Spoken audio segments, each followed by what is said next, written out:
নাহমাদুহু নুসাল্লি আলা রাসূলিহিল কারীম। দর্শক শ্রোতারা, আকাশের মধ্যে যখন গর্জন হয় তখন বিজলি থেকে বাঁচার জন্য একটি পরীক্ষিত আমল, যেটা আমার নয়, সাহাবায়ে কেরামগণের পরীক্ষিত আমল, যেটা মুয়াত্তা ইমাম মালিক কিতাবের মধ্যে হাদিসটি আনা হয়েছে।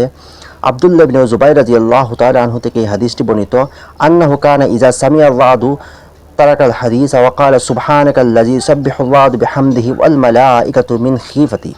যখন এই আকাশে কোনো গর্জন হতো তখন আব্দুল্লাহ ইবনে জুবাইর এই আয়াতটা পড়তেন, এই দোয়াটা পড়তেন, সুবহানাকাল্লাযী ইউসাব্বিহুর রা'দু বিহামদিহি ওয়াল মালাঈকাতু মিন খিফাতি।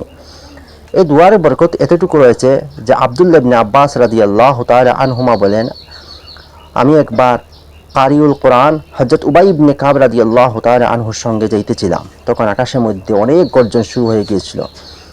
তখন উনি এই আয়াতটা তিলাওয়াত করতে শুরু করলেন। সঙ্গে সঙ্গে আকাশের গর্জনটা বন্ধ হয়ে গেল, আমরা বিজলি থেকে রক্ষা পেলাম।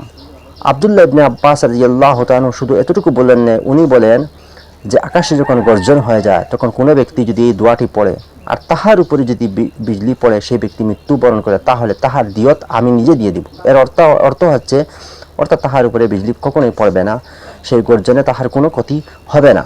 দোয়াটি হচ্ছে সুবহানাকাল্লাযী ইউসাব্বিহুর রা'দু বিহামদিহি ওয়াল মালাঈকাতু মিন খিফাতিহি।